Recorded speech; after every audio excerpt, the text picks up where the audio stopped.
Hello and welcome and welcome and hello and welcome.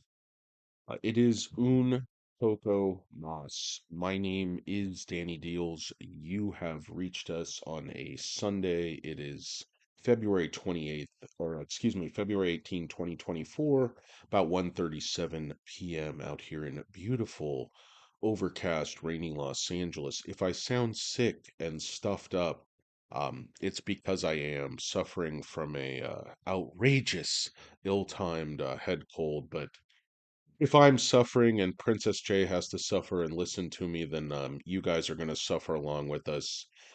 Again, thank you, welcome, and hello. This has been an incredible period for the SoFi investor. I would say, um, honest to God, the NBA news is more important than net profit. The whole thing about net profit being this seminal moment where the price was going to go up.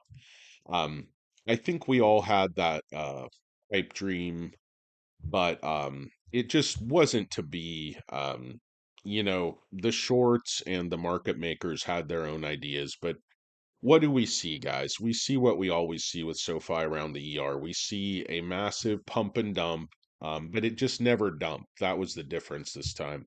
Um, so we see these pump and dumps, but the stock just is finding its footing. Finding support in the low eights, 812, 819. These were key pivot points. You see institutions, the smartest of the smart money, the biggest of the big fish, are very happy to come in and buy this stock in the low eights hand over fist. And it's not just Aunt Kathy, it's not just Vanguard, but we're seeing a couple of even more critical buys. Guys, hello and welcome. Welcome and hello. Welcome to my nightmare. It's that dreaded head cold where everything is just stuffed up and you feel like your head is like a boiling bag of haggis, just like an intestine just ready to explode in that stew. Um, just the sinus pressure. But what what cures a head cold better than anything? It's a stupid rant about the SoFi stock. So, my loss is your gain today, you freaking turds. Welcome and hello, hello and welcome. And again, I do have to apologize if I'm hard to hear, but pardon me, this is the best I can do today. Guys, who's the most exciting whale in in your book? The most exciting smart money? People might say Vanguard because they own now 80 million shares, and Vanguard's, as big as it gets. It's incredible, but I like Citadel honestly loading the stock. Citadel, this is Investor Place a couple days ago. Citadel acquired 3.92 million shares of SoFi during Q4, and they only owned just over half a million shares, and they acquired 4 million more. Now that's a tiny position, because Citadel is huge, boosting its SoFi stake by 632%. And guys, you know Ken Griffin, if you've seen, any of these movies, he's depicted always as like evil overlord. Often they do short stocks, but they're the biggest hedge fund of all time, basically. I mean, this is King Kong, um, every bit as much as Vanguard is King Kong. So they also own puts and calls, which they always do. Like that's the thing. Why do you think they're called hedge funds, morons? Like people are like, oh my God, they're short the stock. They're short. Yeah, they make money almost all the time. Like these guys do not buy these mansions in Connecticut and fucking Nantucket and wherever else they are. Not Nantucket. What's that place where all those rich guys go out in New York?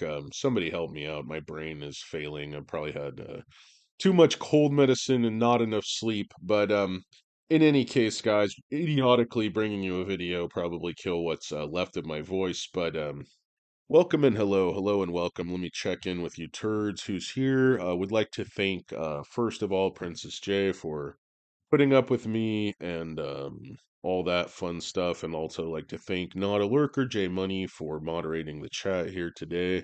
Who's here? Mike Hill is here. Ether is here. What's going on? Emilio, hello. T-Bar Engineering in the house. What's going on, guys? Yeah, I couldn't May. I was just too sick to do anything yesterday. I had a few things to say, but it's just there's a couple things I think You know, I actually want to thank Tanner invited me on SoFi Weekly. In fact, gave me plenty of notice this time, but I was totally out of it. I was so looped out and just needed some sleep and some water, rest, etc. But anyway, feeling quite a bit better now, but still just stuffed up and feel like, a high school like drummers in some kind of marching band where they just dance like, he's just using my head for like a drum set, like a snare drum. That's how this pressure feels. But actually talking, it feels a little bit better than you're not laying sideways. Just feeling like your head is being slammed in a drawer. Anyway, guys, what's up, Keegan? Hello and welcome. What's up, Pete? How are you? What's up, Colombian Kingpin? Good to see you again. J Rex, adding another 1K shares. Good for you. I bought some shares this last week actually, as they were pushing it down a couple times. I was just like, you know what? They can't push it down too far with these guys buying in. SoFi should bump in price on Tuesday morning, 30K contracts. Yeah, they're this, and we'll look at the options, Pete. You're absolutely right, of course, as always. Um, but the smart money is pushing these options traders out of the way. It's pushing. I just don't understand them continuing to short. When you see Citadel come in like this on the long side, you see Vanguard loading. I was going to mention also, you see, sorry guys, I'm a big micro mobility fan, so that's why you see these like e-scooter ads. I actually, I don't know what happened, guys. I had this pulled up. It was Defense World I was looking at, but basically Charles Schwab made a huge buy on SoFi stock. The problem is you always get caught up in these like paywall things. So you click on these articles and then when you go to broadcast to your turds, you can't see them anymore. But the point is Charles Schwab, again, a Goliath in the financial sector, made a big buy. I think they bought another 700,000 shares of SoFi or something. Their current position is $42 million. They own about 0.56% of SoFi, which of course isn't that big of a position for a company like that, but it's another vote of confidence. And again, Citadel, the smartest of the smart money, these shorts are in big trouble. I mean, it wasn't just the ER and it wasn't just the fact that they're going to make a profit again in Q1, which I'm pretty sure they are. And that's where we're going to talk about CLP3, talk into the chode on February 26th, coming up in just a week. If he says, well, you know what, things are looking a little bit better than we thought, we're looking at, if he basically gives some type of bullish guidance, I think, these shorts are in big, big trouble. But you saw extensive shorting again on Friday. I don't get it. It's just they're just holding the price down, and there's several good videos on the price control on Friday, but SoFi really wanted to go up on Friday. It's really wanted to go up since this NBA news with all the smart money rushing in. But um, shorts and options traders just been absolutely obstinate, and there's some big money that's willing to come in and hold the stock down. I don't see to what end. I don't see exactly what their game plan is. Thanks, Dale P. My voice sounds like some gravel. Yeah, I've been eating a bunch of gravel. Martha's Vineyard. Yeah, that's it. There's another one too. There's like all these rich people, I think. Is Martha's Vineyard like where the Kennedys are? Um, in any case, yeah, or where they dropped off, like Texas was like shipping migrants, some like weird stuff. Started looking into investing in Bitcoin ETFs. You know, I had a tiny bit of Bitcoin. I was not smart enough to get in like on the ground floor. It's one of those things I feel like you chase it in. If you had the foresight to buy it a little while ago when it was low, I mean, if you're trading something, if you believe in Bitcoin fundamentally as a technology and you think it's going to have intrinsic value in the future, by all means buy it. Now, if you're buying it for a trade and it just went up, triple or whatnot, I don't like to chase things. There's plenty of things you can buy for a trade.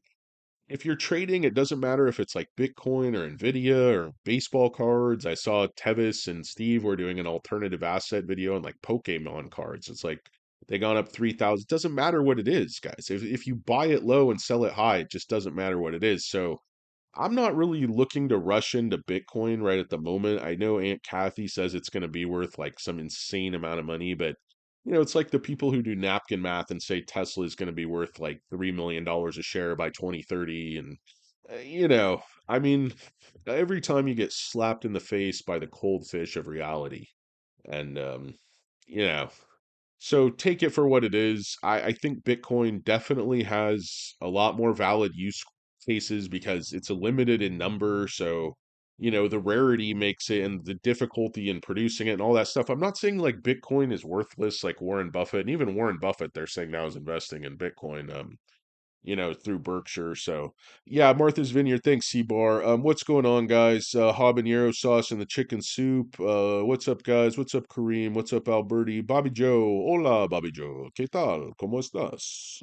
Bien. ¿Y tú? ¿Está la biblioteca? Yo quiero hamburguesa con queso y burrito y quesadilla. Why am I the only one? I don't lose weight when I'm sick because I'm still snacking. Who's eating like spicy Mexican foods and like they're sick? Like, what kind of sense does that make? I'm so many like contradictions. I'm like an enigma wrapped up in a riddle, wrapped up in a hostess cupcake. Oh, it's not easy being me, guys, especially when you're sick. How's it going, Alex? How's it going, Sebastian? My price target end of year. I mean, see, Sebastian, I'm insecure, so I don't like everybody to laugh at me, but they're all gonna laugh at you, like Adam Sandler. Personally, I think they're going to continue to beat and raise all year. I think, and I'm going to tell you why with this whole stupid fish wheel thing I'm doing. Sorry, this is going long already. I wanted to keep this nice and short so I could save my golden pipes, guys. I'm back to doing, some of my investments, my penny stocks haven't panned out, so I'm back to doing wedding singing. Back to doing a lot of the singing telegrams, back to doing a lot of the mascot work I used to do. God, being at the lower echelons of these, if you've ever seen the movie where Uncle Buck punches the guy in the face, like the mouse or whatever, I've been there. I've taken those shots. Not because I showed up drunk, but just because my act is so bad. It's like, why aren't these jokes funny? Like, well, they're funny. They're just not landing with you guys. Just physically attacked by, the birthday boy or whatnot. But anyway, we've all been there, folks. We've all been there. Those of us who do comedy to a live audience for $30 to $40 a pop, on the doorstep. It's a risk. It's a risky thing, but sometimes you have to take a risk. Um, anyway, guys, that's funny. $19. Yeah, my realistic price target is right in that high teen $20 range. I mean, I think the company's worth about $15 right now. I mean, that's just my opinion. Obviously, the market determines what it's really worth, but I don't think they're pricing in growth. I don't think they're pricing in the technology side properly. I don't think you're really accounting for how this company can take fire. I don't think people this stock wanted to fly on the NBA news for good reason. I know they paid the NBA a ton of money for this privilege, but this is just absolutely epic, guys. And I heard a little bit about this before. I don't know if you turds have heard about this, but if you haven't, search your happy asses on over to launchpad.nba.com. And did you guys know the NBA has a technology incubator? I mean, this is fascinating. I also found a SoFi blog post um, from 2021 on NBA's implementation of technology and how they're partnering. It was just on SoFi blog, and I was like, that's interesting that SoFi, has had the NBA on their radar. This is how SoFi plans, Anthony Noto is like as meticulous as like a serial killer who never gets caught. Like he's that good at planning. I mean, he stalks his prey, he gets what he wants, he plans it out, he's there for years, he's playing the long game. But this is just absolutely fascinating. NBA partners with tech companies and gets them in their incubator and funds them who can, you know, matches their long-term vision, and they selected five people just in January, or five companies, I'm sorry, in January 2024. Emerging technologies, they did the same thing in 2023. And it goes on and on and on. So they have this incubator for technology companies, and it's fascinating who they picked. Reboot Motion, a movement analysis platform helping large organizations excel in biometrics at scale. Tonsor, which is a Danish company, a digital product and community enabling young athletes to track their performances. And I don't want to read you all of these, but guys, this stuff is extremely cutting edge. And it just harkens back to a conversation. And I love Tevis, I love SoFi Weekly, I love all the guys, but I've said, Steve is the smartest guy in the room. he's a little bit grumpy sometimes, but that's not a crime. But Tevis and him were having this back and forth about, well, Tevis was like, well, they could have picked Wells Fargo, if Wells Fargo would have been willing to pay them more money. And Steve was, of course, logically wiping the floor with Tevis. He's a better camera angle also, but no, I'm serious. I'm just joking around. I love all the guys, but it just happened to agree with Steve in this case. Wells Fargo was just a bad example to pick. Why would you want to put your names like wanting to like partner with like the mafia?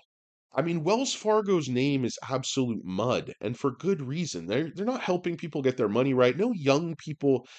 Wells Fargo has like 100% brand awareness, and most of it's bad, especially with young affluent people. Um, so I think SoFi was a very natural choice. And again, I know they had to pay for the privilege, but I don't think the NBA would take just anybody.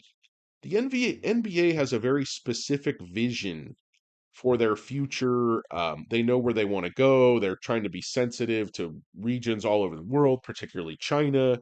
And, a lot of people are like, well, you shouldn't get down and kiss the ring of the Chinese. And people criticize Elon Musk for that, and people criticize NBA for that, and people, but the fact is this, guys, China is a huge market. We live in a global economy and we're going to coexist with China. Now, should we let them steal our technology willy-nilly and not, bring up their abhorrent human rights record and the fact that they're not a free? No, but we still buy all our shit from them. And that's just the reality. And we want to sell them more shit. And the NBA is one of those products we can package and sell. I mean, it's not just like Boeing airliners and whatever else we're selling them, but a lot, it's just criticizing the NBA for being worldwide and growing, in all directions, I think is a little bit silly. I think it's a great aspect to the SoFi partnership if SoFi has any ambitions to expand, around the world, which I'm sure they do, not immediately. They can obviously expand, but I just think the discussion of, well, they would have picked Wells Fargo just as soon as SoFi, I think it's completely missing the point. SoFi is the type of company, that the NBA wants to partner with.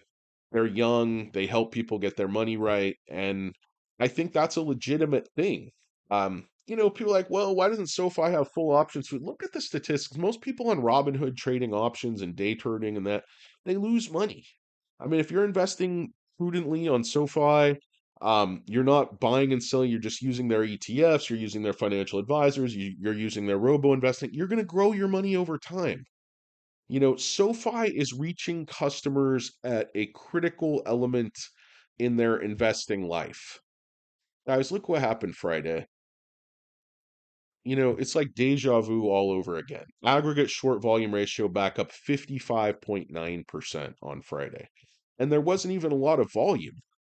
So there was only 50 million volume and, huge short. This thing wanted to move up on Friday. I mean, Affirm got kicked right in both balls. Upstart was down 3%. Of course, Coinbase was up on earnings, but everything else was red in the fintech space for the most part. And SoFi really wanted to go up. They had to short the bejesus out of the stock to keep it down. You see the same thing if you take a little look see. Here's that story on Schwab, by the way. I have it over here. I don't know, the link expired. The interwebs are funny things. So you need a 12-year-old to tell you how all this technology fucking works. I certainly can't. But Charles Schwab Investment acquires almost 700,000 shares of SoFi. So yeah, it's pretty much, my memory was pretty much there, believe it or not. 5.3 million shares worth $42.3 million dollars in its most recent SEC filing. So that was, and I think that was actually a Q3 filing. So that's delayed. So perhaps they bought more in Q4. Difficult to say. I don't know the law and why some companies have to file immediately, some companies have to file that quarter, that quarter. I think it just depends on how you're classified, like what the filing actually is. Like Vanguard has to file a Form 13, other forms have to file forms. I'm not an accountant, I'm not a lawyer. I'm barely coherent, for God's sake. What's up, Klaus? How's it going? What's up, RJ? Doofus Rufus here. Good to see you, Doofus Rufus. What is he saying? Oh, it now, Doofus Rufus, let me ask you a question. Let me ask you a question, to quote The late great Ace Ventura. No, he's still alive. Obviously, Jim Carrey. Now he does funny Trump paintings. Different career path, but and he's a poet and he doesn't even know it. But so they no longer require direct deposit if you have 5K a month to the account, and that gets you the highest interest rate. Is that the scoop we're talking about? What's up, Brian Buma? What's up, or Brian Buruma Mac Senetig? I probably mispronounced your name, but hello and welcome anyway. What's up, Hazim? Wells Fargo, exactly. Laughing my ass off too. What's up, Piner 45? Are you guys talking about this year, 45 year end? Hism. Come on, man. Come on, man. Come on, man. Is it quote Charles Barkley here? It's not going to be 45 end of year, guys. Okay, the stock's $8 right now. What's going to make SoFi, 5, 6x in the next year? This is not a stock that's just going to find a cure for cancer or, master cold fusion or something or fission or whichever one's the hard one. I think it's fission. That's putting it together. It's a lot easier to put a team together than tear a team apart. Blah, blah, blah. There's no I in team. Oh, this head cold's miserable. I'm gonna take some more NyQuil and knock myself out. But anyway, guys, so that's a Charles Schwab. But if you take a look at the short interest corresponds to the same thing Fintel's saying. These butt plugs, they just keep shorting the stock. I mean, and the interesting thing is cost to borrow is actually going up a little bit. Average is over 1 now. I know that's nothing, but sometimes that number is damn near negative. So shares on loan 157 million. And remember, guys, January 4th, shares on loan was 84 million. So this is not even 6 weeks. All right, that's over 70 more million shares. I mean, this is 12 million shares a week they're borrowing. This is and I know what people are saying, up the earnings is a one-off. You think these institutions are stupid? The Vanguards, the BlackRocks, the Schwabs, they're not investing on one ER. They're investing on the fact that Noto laid out this plan 6 years ago. Noto laid out this plan 3 years ago. Again, Steve, the smartest guy in the room on SoFi Weekly, was talking about, had you seen Noto's speech? And I had seen at least parts of it. I didn't realize it was at Stanford. I hadn't gone back and watched the whole thing. I will definitely do that now that I'm a little bit sick. Have a little bit of time on my hands, so to speak. But he was talking about how he manages a company. He's talking about his vision, his leadership. And then you talk about what the vision that SoFi's management has laid out for how they're going to transform this company. And then you compare that to their execution. And then you talk about the stability of the numbers they project and how they always beat those numbers in a very controlled, deliberate manner. That's what institutions want to see. It's not the one quarter. It's not that growth just spiked in one quarter. It's the plan. The plan is coming together. They can see SoFi's business model. They can see the fact that as they increase revenues, they're going to increase profits at the bottom line massively because they've built a better mousetrap. Now, when I say SoFi is building fish wheels to acquire HVYACs, high value, young, affluent clients, what do I mean? I mean, SoFi is just setting up so they're going to passively get great clients. It's not just student loans, it's not just home loans.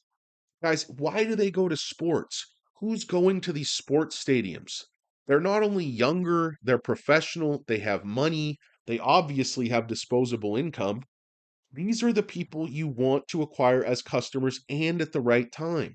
They want to bring people into SoFi. They have debt, they have financial needs, but they're also the highest educated. They have the best jobs, they have the best credit scores. They're going to build wealth over their lifetime. They're going to need financial services over their lifetime, and you bring them into one of these high value services, they're going to stick. I'm okay that SoFi didn't have massive membership growth last year. We obviously had quality membership growth because it drove revenue. That's what we want to see. We don't need every Tom, Dick, and Harry coming in here checking their credit score and scratching their balls, just hanging around to use our free Wi-Fi. Fuck them. Fuck out of here. We don't need a bunch of No offense to my best buddy here. We don't need a bunch of lurkers at SoFi. Just hanging around, eating free bagels at the service department. Are you even servicing your car here? It's like Costanza at the dealership. What am I gonna throw my money away? Just light my money on fire. Whatever it is. But in any case, guys, welcome and hello. Hello and welcome. It's James Coffrin in the house, Citizen 86. Citizen 86, that I love Noto. I wish he would be a little bit warmer, a little bit more human. But I mean, for an executive, the guy's just absolutely incredible. Moderna is a company that's going to cure cancer. Well, Moderna was very hot in COVID. I don't know what's going on with their cancer pipeline, honestly. I probably should, but I cannot follow everything. What's up, Oprah's Big Wet Cave? How is Stedman doing? Is he filling the void? Citizen 86 actually thinks Yahoo Finance. Yeah, there was a Yahoo Finance video. There was a Fox video. I think Noto made a couple of lesser known appearances. I watch everything he does. Anthony Noto is my biological father. He will not acknowledge me. And that's unfortunate.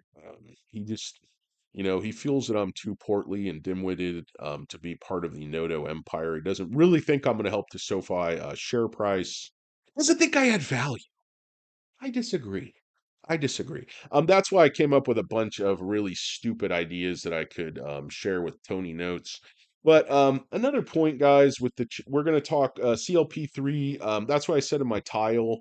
Um, I think this could be really important. This it was going to be like a song thing, like "Dumb shorts are shorting, Aunt Kathy loading, heck, endless spreading quad, brown awareness." But I couldn't sing right now because my voice is all in my nose. But anyway, so Dumb Shorts is shorting, Aunt Kathy loading her dinghy, hack analysts spreading FUD. We all know them. Brand awareness, marketing feed. That's what I mean by the fish wheel, guys. The NBA is a fish wheel. Yes, you're going to pay for it. But I remember a lot of the same comments on stock twits by a lot of you dim-witted, knuckle dragging sacks of shit. They said, "Oh, the stadium, it's so much money. It's $35 million." Well, just one commercial at the Super Bowl costs $8 million. I mean, we've got 2 Super Bowls already. The stadium has been the best decision ever, and the NBA is gonna be the stadium internationally on steroids. It's gonna blow these shorts right out of their depends and send them back to mama's house. It's gonna be like a Tyler Perry movie. Big Mama welcomes all these analysts. "What you doing here, Midwest Values?" It's like, dude, I mean, we love some Tyler Perry, but, um in any case, guys, so CLP3 gonna talk to the chode at UBS. He could slaughter the shorts on 226 just with a little surprise, a little upbeat forecast, a little how's your mom? Wink, wink, nudge the word. Anyway, how's everybody doing? I want to once again thank Not a Lurker for moderating the chat. I love Lapointe. He's just a plain spoken assassin. He's like the mom jeans guy next door. He just gets the job done. He's not flash. He doesn't dump shares. He's a company man. I like him. I like him to be the next CEO of the company when Tony Notes retires in about 5 years as a billionaire. I was pretty happy watching Caleb Hammer Financial Audit YouTube channel sponsored by SoFi. Hmm. I didn't see that, Coral. Sorry, I'm not familiar. It's probably a reference that I should get. Cool Hand Luke on T. Yeah, guys. Sometimes nothing is a pretty cool hand, and that's for sure. Um, Windbreaker. Yeah, he's definitely. I mean, he's a money-making AI robot, but the guy is very quick on his feet. He is extremely, extremely intelligent, and we're all benefiting from it. And that's why people, I think, say the guy, the Gary Gordon is just like, I don't get it. It's like, I know you don't get it. You're too old to get it. Back in the day, you paid for brokerage. You've had, a good job and money and been at least upper middle class, if not upper class, your entire, working career. You're a stock analyst, you're an author. You seem like a good guy, good, intelligent guy, but he's just not our investor. He's not our customer. He's a dinosaur, guys. Look at the hairstyles. Look at the expressions.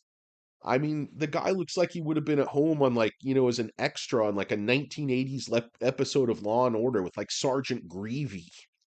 Some of those characters that even predated Chris Noth back before he was like Mr. Big.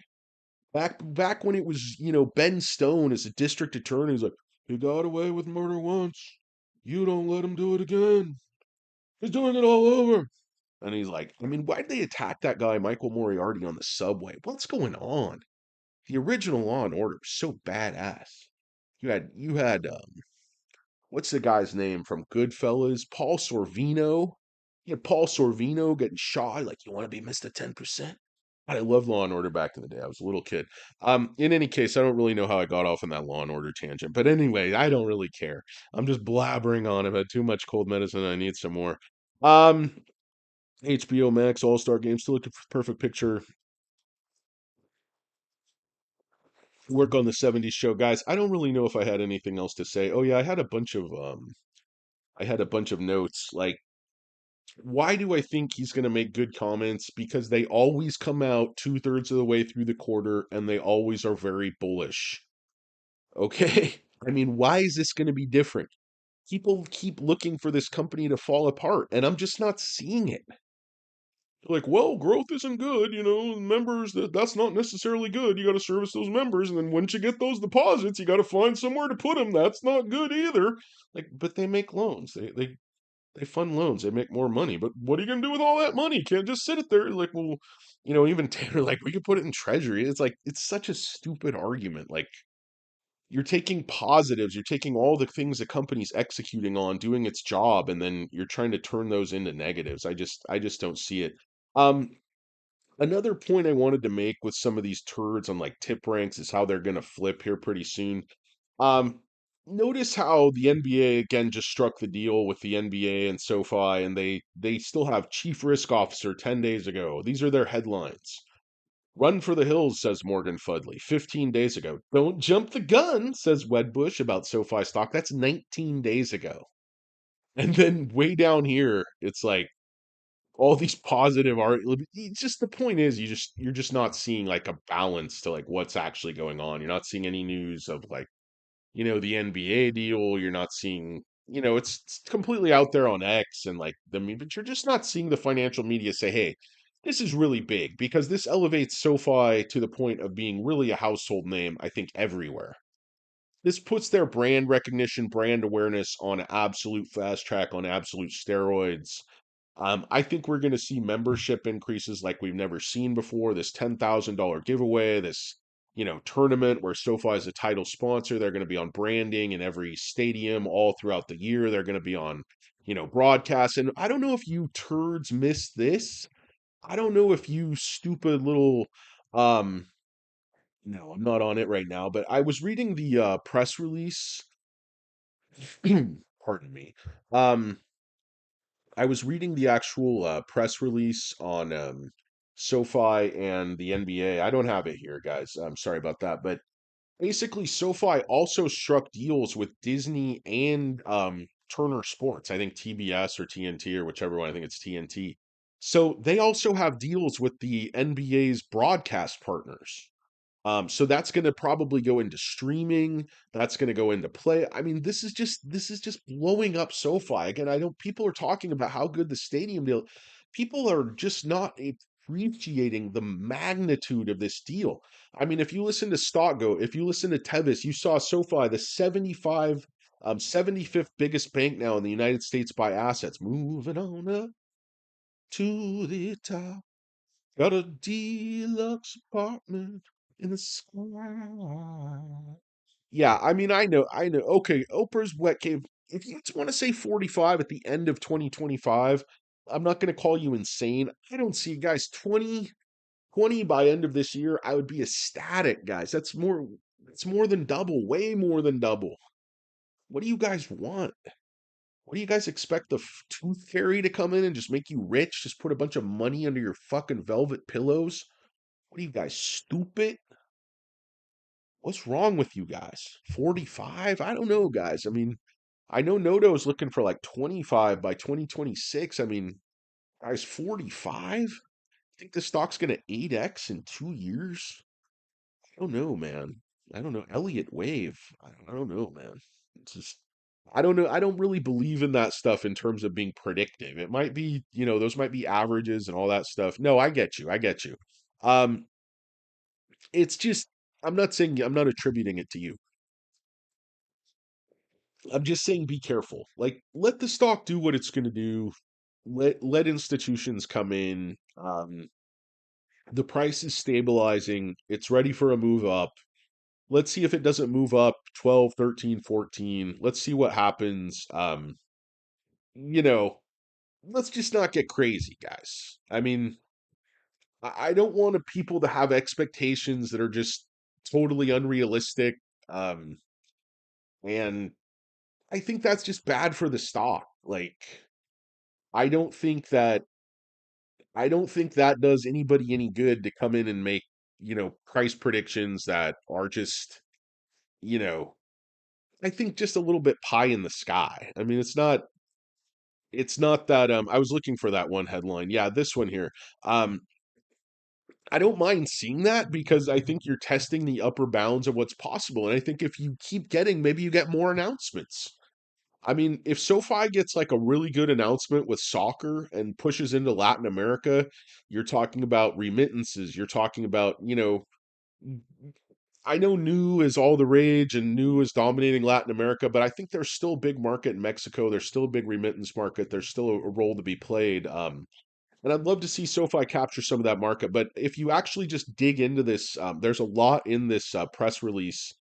Look not just for the one with, on SoFi's website, but look at the one on the NBA Communications website. To make $8 per year. Yeah, I mean that would be amazing, guys. I mean, think about $8. I mean, the stock doubling this year, that would be incredible. Just to be at like 15, 16.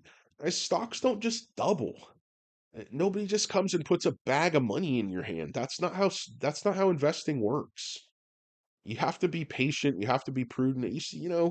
We used to be happy with like 8 to 10%. We used to be ecstatic. Now everybody wants everything to double, triple, 5x every year. It doesn't happen that way. That's not real life, guys. It's not 10xing stocks is just not something that happens all that often, not all that easily. It doesn't happen in a year or two. In any case, guys, I'm gonna get off this live stream here. It's starting to lose my voice, but I highly encourage you to read this from the NBA's point of view. CPI being bad and FOMAC minutes this week, we might get pulled back. Yeah, absolutely. We could definitely pull back under 8, Ken. No question. Carl, make 8, I agree. I'm a fan tab technology platform output. If this is the wild card, I'm fan tab. Yes. If we get big growth out of tech and we start getting a tech valuation, it could be 45 and more. So you got me there. That's absolutely true. I don't personally see that. I don't think our tech's going to explode. I think it takes time. These RFPs take time. Revenues are going to take time. I don't see it by 2025, 26 tech exploding like that. End of the decade, I think absolutely it could happen because they want to see those revenues. They want to see those profits. It's not enough just to see the deal. So that's my opinion there, guys. What's going on? Stuff to watch. I don't trust South America. You don't have to trust them because if you're doing remittances, you're doing these deals. I don't trust them either. That's why like my new position is like 150th, my SoFi position. Let's assume is 80 cents EPS. Where would we be? I think maybe we'd be right around 24, 22, 20. I don't know. People have said then at that point, SoFi will be worth like 14, 15. But then I think you get the growth multiple. You could easily be in like mid 20s, maybe 30. I don't know. I just don't know, Alberto. It's very speculative because you don't want to price it as a bank. You're not pricing it just strictly on EPS multiple because you're still going to have a lot of growth to price in there. So you're still not going to be as good a multiples as like a JP Morgan and stuff. I mean, guys, look at Chris, look at Roy. They go over these numbers. Like what will exactly and Steve just did it the other night. Like what if it's 55? What if it's 80? This is what it'll be worth on multiples versus the other banks. They go over all that in detail. I'm not a spreadsheet guy. I'm an idea man. I like vagaries. I like puffery. I like nonsense. I like hyperbole. I like ideas. Then I'm going to quickly go over my ideas, quickly go over this press release, and get you guys out of here because, again, I'm losing my voice and I don't really have anything to say anyway. Technicals are strong right now, and I can see SoFi in the 13 to 18 range, mid 2024. Absolutely. I mean, if we get a big beat in Q1, you will see it over 13 right then. I'm telling you. You could see it at 13 before then. Look at the institutions buying in.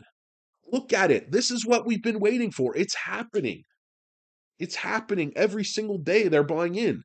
The fact that they still short it all the time, it doesn't mean that they're not buying in. Look at these owners, guys. I mean, it's not a huge amount on Friday, but I mean, Vanguard, again, there's their 82 million shares. I mean, look at Reynolds Blue Chip Growth Fund, RBCGX. These guys are big players. They just came in for 1,400 shares. I mean, I got more shares than that in my couch cushions, but they came in. I mean, they came in very strong with an investment of $14,000. Now, I don't know who the hell these guys are, but Harbor Investments. I mean, this is again just on the 16th. Public employee. This is a critical one, guys. Public Employees Retirement System of Ohio. Look at this one. Okay, their average price is 690. They're in for 390,000 shares. Okay, they just increased their share count by almost 5%. Watch this space. This is what you want to see. Look at T. Rowe Price. Look at T. Rowe Price. I believe those are the people that make those mail meters where you run your envelopes through, you get your postage printed through in that pink. No, that's Pitney Bowes. That's Pitney Bowes. T. Rowe Price is totally different. Their average price is $18. They clearly, somebody should be fired. But they have 500,000 shares, guys. They just increased their share count, averaging down a little bit. Excellent, excellent, excellent. So you just see every single day the smart money rushing in. It's not just Citadel. It's not just Schwab. It's not just Vanguard. And it's not just Aunt Kathy. Aunt Kathy just went nuts. Aunt Kathy just got her snooter in the eggnog, had a couple of pops of Grandpa's cough medicine, just bought what, $23 million worth of stock? I mean, what are we talking about? This is Aunt Kathy's second bite at the apple. She was in SoFi before, got out of SoFi, was probably pretty smart because a lot of us were in SoFi too early. I think Chamath was in SoFi too early. I think Chamath was premature, so to speak. Um, this stock's been incredible, but as a student loan company, it just wasn't that exciting. It was never going to be that exciting. I hate to say this because it sounds tone deaf and like insensitive, but in a way, the COVID pandemic was an incredibly good thing for SoFi as a company because it forced rapid change. It was like when a meteor strikes the earth, you get that sort of instant evolution because you get that outside force that changes things very rapidly. So maybe only animals that could survive with a bunch of dust in the air for a certain time survived, and maybe only animals with long necks survived because there were only leaves up there, leaves up there. I don't know what the fuck, you guys get my point.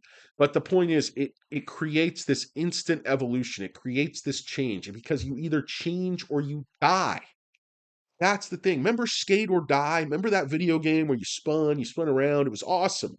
Had like putt golfs had it. I love Skate or Die. Now you have change or die. That's what SoFi was faced with. Not only they changed, but they excelled. And we're benefiting from it right now. And these big companies are starting to recognize it right now. Um, this stock has been suppressed way too long, Michael James Reagan. I completely agree with you. I have been riding it through the ups and downs the whole time. Michael James Reagan has not only a pretty good looking theatrical headshot, but he's got a lot of cash. He's got a lot of cheddar sitting on the sidelines. I like it. I like the three names. I like the headshot. I like the money. I like the dry powder. He owns 6K at 680. Guys, I got to get off this live stream. I feel that it's really run its course. But I have a ton of ideas to share with you turds next time. So I was going to make this video yesterday, but free marketing ideas for my biological father, Anthony Noto. Sit courtside with SoFi. I'll go over all these next time, guys, but I'm out of time right now. I really appreciate you guys joining me.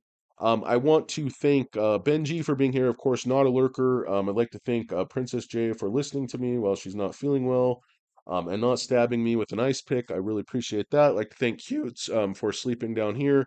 Later, dude. Thanks, guys. Un poco mas. Appreciate you guys. I hope you guys have an absolutely wonderful day. These are my other ideas. I'm talking feeders. I want to talk about the fish wheels because this is really important. And I got to get to it, but I can't get to it today. You guys have a great day. I really appreciate you.